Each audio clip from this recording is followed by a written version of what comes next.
जय हिंद, वंदे मातरम। मैं सुबूही Khan. Civil laws यानी कि शादी, ब्याह, विरासत, ज़मीन जायदाद, संरक्षण, प्रतिपालन या फिर गोद लेने के कानून आदि। आजकल ये सवाल उठ रहा है कि हमारे देश में एक यूनिफॉर्म सिविल कोड होना चाहिए, यानी कि आप किसी भी पंथ, किसी भी मजहब, किसी भी जाति के हों, एक समान सिविल कानून सबके ऊपर लागू होना चाहिए।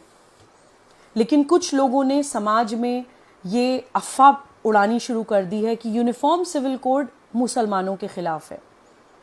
मैं सर्वोच्च न्यायालय में अधिवक्ता हूँ, एक सामाजिक कार्यकर्ता हूँ और इत्तेफाक से मजहब से मुसलमान भी हूँ।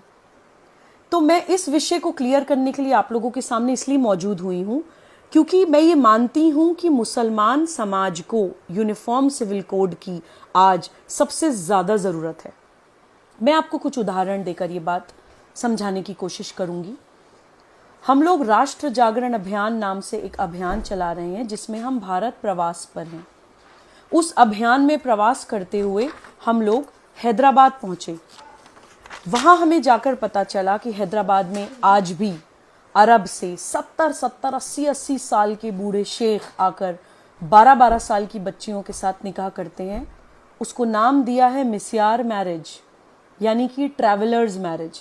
जब तक उनकी यात्रा चलती है तब तक वो निकाह चलता है। जब वो यात्रा ख़त्म हो जाती है तो निकाह की एक्सपायरी डेट आ जाती है। एक छोटी सी बच्ची का शारीरिक शोषण करके, दुष्कर्म करके ये शेख अपने देश चले जाते हैं और बोलते हैं कि इसकी इजाज़त उनको शरिया देता है। आज भी मुसलमान समाज में पुरुष बहुविवाह करते हैं। अपनी बीवी के होते हुए अपनी बीवी की मौजूदगी में दूसरी बीवी लाते हैं। आप सोचिए कि एक महिला का शारीरिक, मानसिक, मनोवैज्ञानिक, आर्थिक हर तरह का शोषण करके ये पुरुष बच के निकल जाते हैं शरिया लॉ की आड़ लेकर। छोटी छोटी बच्चियों के साथ, 12-12 साल की बच्चियों के साथ किसी भी उम्र का कोई व्यक्ति, जवान हो, बूढ़ा हो, निकाह कर सकता है, यह बोलकर कि शरिया में 12 साल की बच्चियों के साथ निकाह जायज़ है। जब कोई बच्ची प्यूबर्टी अटेन कर लेती है, उसको पीरियड्स शुरू हो जाते हैं, तो शरिया के मुताबिक उसके साथ निकाह किया जा सकता है। ऐसा इन लोगों का मानना है। एक होता है अडॉप्शन, यानी गोद लेने का कानून। मुसलमान समाज में गोद लेने का भी कोई अधिकार नहीं है। अगर कोई मुसलमान महिला किसी भी कारणवश बच्चा पैदा नहीं कर पाती है तो उसको यह अधिकार नहीं है कि वो अपने देश की अडॉप्शन लॉज का इस्तेमाल करते हुए कोई बच्चा गोद ले ले, क्योंकि उस महिला के बच्चा पैदा ना कर पाने की स्थिति, उसकी वो एक दुखद स्थिति भी मौका देती है एक मुसलमान पुरुष को कि वो दूसरा निकाह कर सके इस बात पर कि तुम तो मुझे बच्चा नहीं दे सकती हो, तो मैं दूसरी शादी करके मुझे बच्चा चाहिए। गोद लेने का भी अधिकार एक मुसलमान महिला के पास नहीं है। देन गार्जियनशिप लॉज, यानी कि सरपरस्ती, संरक्षण के जो कानून होते हैं देश में, वो भी मुसलमानों के ऊपर अप्लाई नहीं होते हैं। एक मेरे पास अभी कुछ दिन पहले केस आया, मैं आपको बताना चाहती हूँ कि एक महिला के पुरुष की हस्बैंड की डेथ हो गई। उसकी डेथ के बाद ससुराल वालों ने घर से निकाल दिया, उसको बच्चे नहीं दिए, ये कहकर कि शरिया के हिसाब से, मुस्लिम लॉ के हिसाब से माँ जो होती है वो नेचुरल गार्जियन नहीं होती है बच्चे की। अगर फादर की किसी कारणवश डेथ हो गई है तो उस बच्चे की गार्जियनशिप ससुराल वालों के पास जाएगी। तुम कौन, तुम तो कुछ हो ही नहीं। ऐसा बोलकर उस महिला को घर से निकाल दिया गया।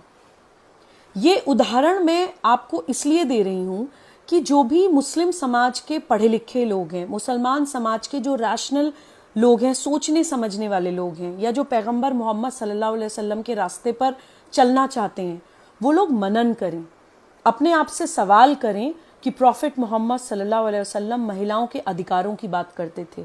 उनके समय में अरब में छोटी छोटी बच्चियों को पैदा होते ही दफना दिया जाता था। उन्होंने उन बच्चियों को बचाने के लिए कहना शुरू करा कि जिसके घर में बेटी पैदा हुई है उसको अल्लाह ने अपना सलाम भेजा है। पैगंबर मोहम्मद सल्लल्लाहु अलैहि वसल्लम अपनी बेटी बीबी फातिमा के आते ही उनके सम्मान में खड़े हो जाया करते थे। पैगंबर मोहम्मद सल्लल्लाहु अलैहि वसल्लम ने जो पहली शादी करी वो अपने से बड़ी उम्र की महिला से करी, एक विधवा महिला से करी, एक बिजनेस वुमन से करी जो तिजारत करती थीं। कोई नकाब पोश या अपना चेहरा ढक के चार दीवारी में बैठी हुई किसी महिला से उन्होंने निकाह नहीं किया था। तो हमारे प्रॉफिट हमें महिलाओं का सम्मान करना सिखा कर गए हैं। प्रॉफिट मोहम्मद सल्लल्लाहु अलैहि वसल्लम अपने घर के काम खुद करते थे, खाना खुद बनाते थे, कपड़े खुद धोते थे, घर के सारे बेसिक काम खुद करते थे।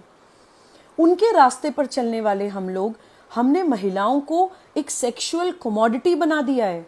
इस्लामिक समाज के, मुसलमान समाज के सारे अपराध महिलाओं के और छोटी छोटी बच्चियों के साथ होते हैं, और अगर उनके फेवर में कोई कानून आ रहा है तो हम उसका भी विरोध करने के लिए खड़े हो जाते हैं। हम क्या कर रहे हैं?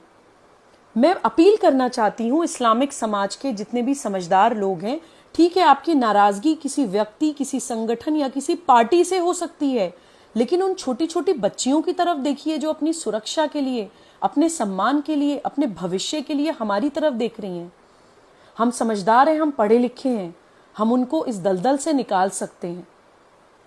कृपया यूनिफॉर्म सिविल कोड का साथ दीजिए और इन बच्चियों का हाथ पकड़ के इनको इस गंदे दलदल से बाहर निकालने में सहयोग करिए। जय हिंद, वंदे मातरम।